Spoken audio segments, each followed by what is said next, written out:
السلام عليكم ورحمة الله وبركاته.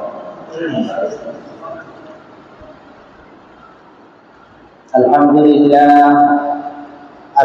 لله نحمده ونستعينه ونستغفره ونعوذ بالله من شرور أنفسنا ومن سيئات أعمالنا ونشهد أن لا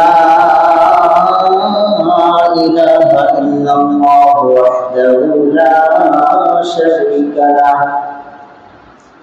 ونشهد أن سيدنا وسندنا وحبيبنا وطبيبنا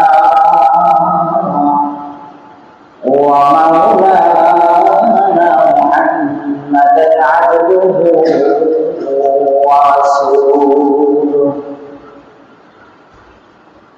أرسله بالحق بشيرا ونذيرا وداعيا إلى الله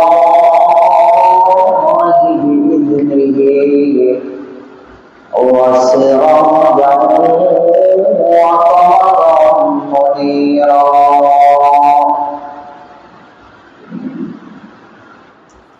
أما بعد فقد قال الله تبارك وتعالى في القرآن الكريم: أعوذ بالله من الشيطان الرجيم.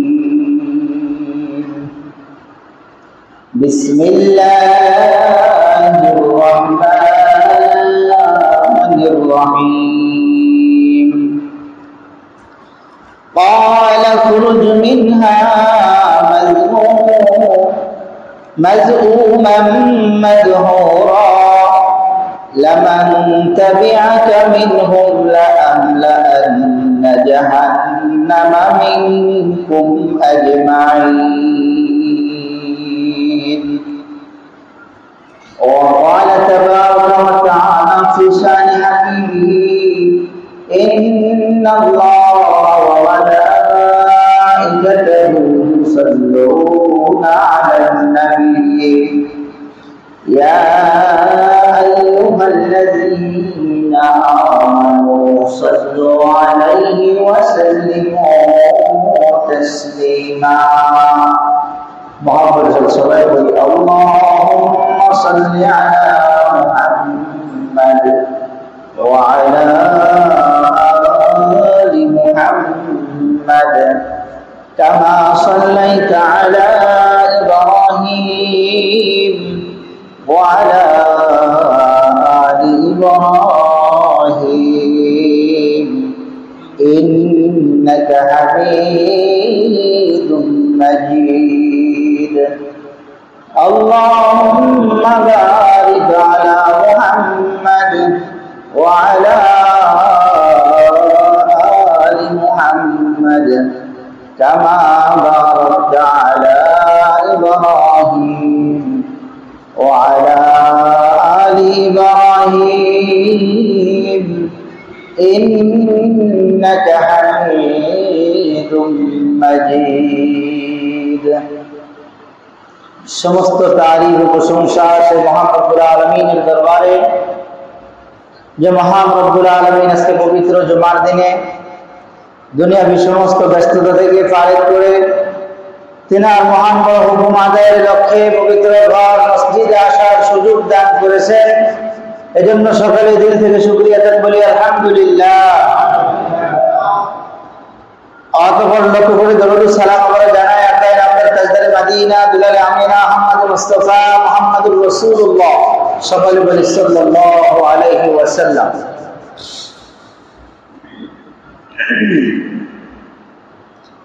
আলোচনা চলছিল শয়তান আমাদেরকে চতুর্দিক থেকে আক্রমণ করে, এর উপরেই কথা চলছিল। এমনকি শয়তান বলেছে ওয়ালা তাজিদু আকসারুহুম শাকিরিন, ওয়ালা তাজিদু আকসারুহুম শাকিরিন। শয়তান এমন ভাবে আক্রমণ করবে চতুর্দিক থেকে, শয়তান আল্লাহকে বলতেছে ওয়ালা তাজিদু আকসারুহুম, আল্লাহর কাছ থেকে ক্ষমতা চেয়ে নিয়েছেন, আল্লাহর কাছ থেকে যে পাওয়ার এটা চেয়ে নিয়েছেন, নেওয়ার পরে বলতেছে ওয়ালা তাজিদু আকসারুহুম শাকিরিন, তাদের অধিকাংশকেই আপনি কৃতজ্ঞ বান্দা হিসাবে পাবেন না। এমন ভাবে আমাদের পিছনে শয়তান কাজ করতেছে যাতে আমরা আল্লাহর কৃতজ্ঞ বান্দা হইতে না পারি। এজন্য এই শয়তানের মেহনত, শয়তানের মিশন শয়তান চালিয়ে যাচ্ছে। আমরা 5 ওয়াক্ত নামাজ পড়তেছি, তারপরেও শয়তান বলছে ওয়ালা তাজিদু আকসারুহুম শাকিরিন, নামাজ পড়বে ঠিক, তারপরে তারা শুকরগুজার বান্দা, আল্লাহ তাআলার কৃতজ্ঞ বান্দা হিসাবে আল্লাহ আপনি তাদেরকে পাবেন না। কারণ নামাজ আদায় করব ঠিক, ইবাদত করব ঠিক, কিন্তু সেই ইবাদতটা আমার আল্লাহর কাছে গ্রহণযোগ্য হবে না। গ্রহণযোগ্য হতে যে সমস্ত জিনিসের প্রয়োজন সেগুলো থেকে শয়তান আমাদেরকে দূরে সরে রাখবে, সেগুলো থেকে শয়তান আমাদেরকে দূরে সরে রাখছে অলরেডি। যার কারণে যেই সমস্ত কারণগুলি পাওয়া গেলে আমার ইবাদতটা গ্রহণযোগ্যতা লাভ করবে, সেই সমস্ত কারণ থেকে আমাকে দূরে সরে রাখছে। গত জুমায় বলা হয়েছিল আমরা নামাজ পড়তে আসছি, নামাজের জন্য ভিতরগত কিছু বিষয় আছে, বাহিরগত কিছু বিষয় আছে। নামাজ আমি পড়তে আসছি, নামাজের মধ্যে নামাজটা আমার পূর্ণাঙ্গভাবে হতে গেলে নামাজের আমার ওয়াজিব কি, ফরজ কি, এগুলো আমাকে জানতে হবে, সঠিকভাবে আদায় করতে হবে। আমি যদি নামাজের ওয়াজিব ফরজ না জানি, আমি যদি নামাজের নিয়ম কানুন না জানি, সঠিকভাবে আমি নামাজ পড়বো কি করে, সঠিকভাবে আমি ইবাদত করবো কি করে? কারণ আমার তো জানাই নাই। আমি যে জমিতে খেত লাগাবো, আমার অভিজ্ঞতা নাই, আমার জানা নাই কখন কোনটা ফলাইতে হয়, কখন কোনটা ঔষধ লাগাইতে হয়, আমার কোনো বিষয়ে জানা নাই, কোনো অভিজ্ঞতা নাই। আমার দ্বারা ক্ষেত ফলানো, আমার দ্বারা ক্ষেত চাষ করা সম্ভব নয়। আগে আমাকে অভিজ্ঞতা নিতে হবে, আগে আমাকে জানতে হবে। এজন্য আল্লাহ রাসূল বলেছেন তালাবুল ইলমি ফারিদাতুন আলা কুল্লি মুসলিম, প্রত্যেকটি মুসলমানের উপর, নর হোক নারী হোক, প্রত্যেকটি মুসলমানের উপরে ধর্মীয় যে জ্ঞান, ধর্মীয় যে মৌলিক বিষয়গুলি, এগুলি জানা ফরজ। প্রত্যেককে দাওরা পাস করা ফরজ নয়, তবে মৌলিক যে বিষয়গুলি আছে ধর্মের, ইসলামের যে মৌলিক বিষয়গুলি আছে, মৌলিক জ্ঞান যেগুলি আছে, এগুলি প্রত্যেকের উপরে জানা ফরজ, প্রত্যেকের উপরে। শয়তান এখানে আমাদেরকে আক্রমণ করেছে যাতে করে আমরা এই ধর্মীয় এই জ্ঞান থেকে আমরা দূরে সরে থাকি। তাহলে আমার নামাজ পড়েই কি হবে, রোজা রেখেই কি হবে, হজ করেই কি হবে? তুমি কত পারো হজ করো, নামাজ কত পারো পড়ো, শয়তান তোমাকে ছেড়ে দিয়ে রাখছে। কারণ আসল যে জায়গা, সেখানে শয়তান আক্রমণ করেছে, যেটা মেইন জায়গা, সেখানে আক্রমণ করেছে। আমি যে নামাজ পড়বো, নামাজ পড়তে গেলে নামাজ ভঙ্গের যে কারণগুলি আছে, তার মধ্যে প্রথম নম্বর যে কারণ, সেই কারণটি হলো নামাজের অশুদ্ধ তেলাওয়াত করা। আমি নামাজ পড়তেছি, আমার নামাজের মধ্যে একটা ওয়াজিব যদি ছুটে যায়, আমাদের জানা আছে সুজদা দিলে ওয়াজিবটা আদায় হয়ে যায়। নামাজের 14টি ওয়াজিবের মধ্যে কোনো একটু ওয়াজিব যদি আমার ছুটে যায় নামাজের মধ্যে, তাহলে সুজদা দিতে হয়, তাহলে ওই ওয়াজিবটা পূর্ণ হয়ে যায়, নামাজ আদায় হয়ে যায়।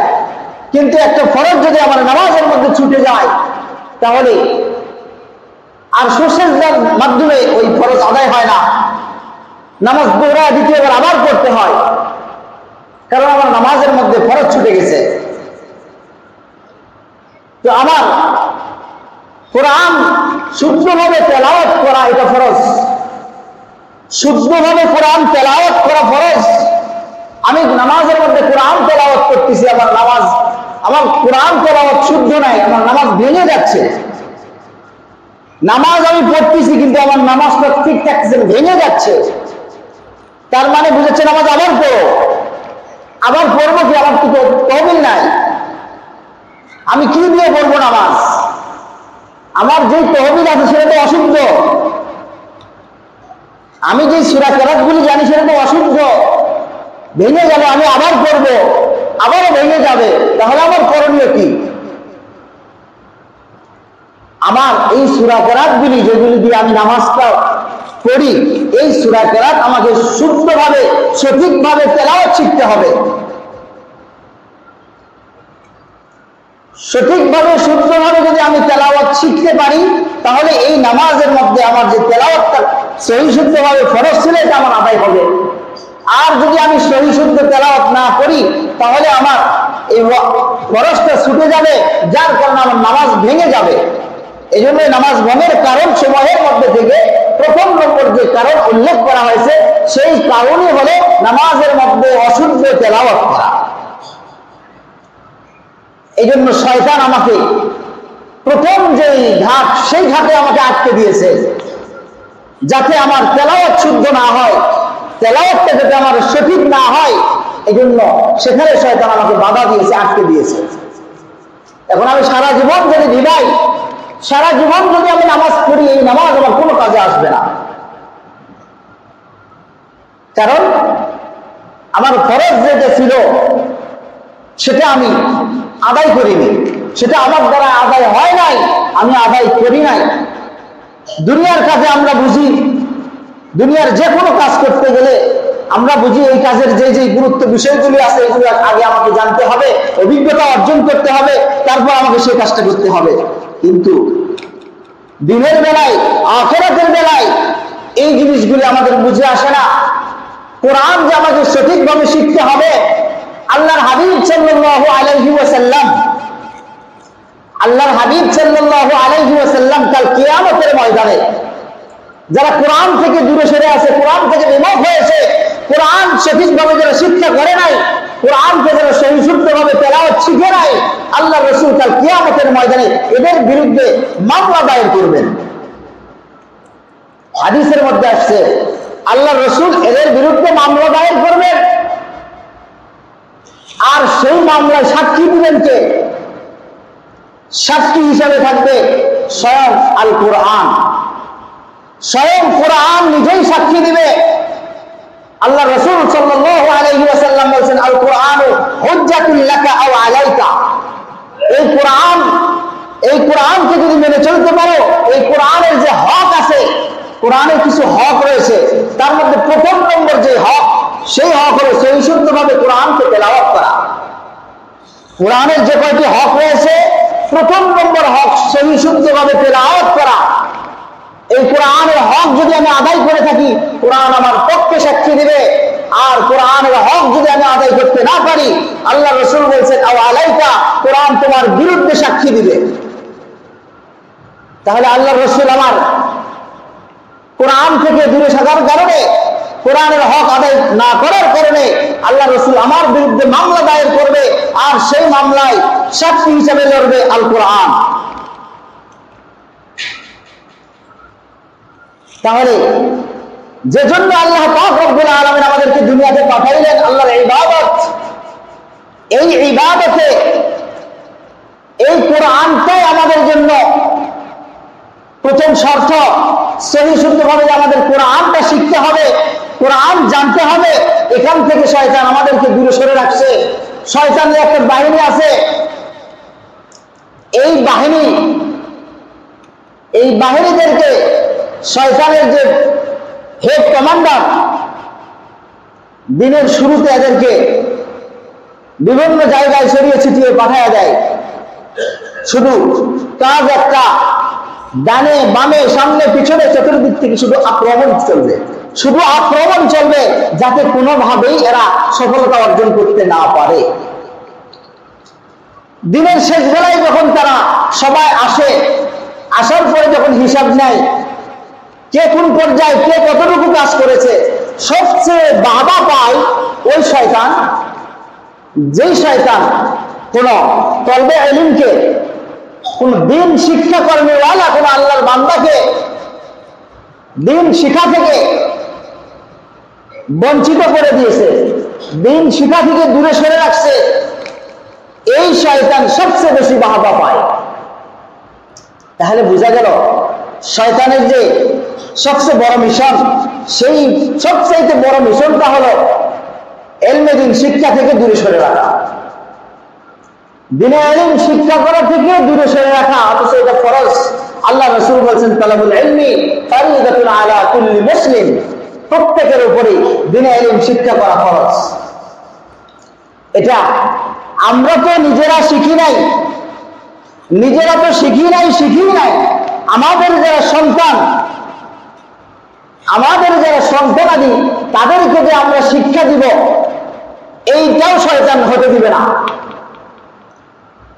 শয়তান বিভিন্ন প্রকারে ফান ফালায়া আমাদের সন্তানাদিদেরকে কিভাবে দিন থেকে দূরে সরানো যায়,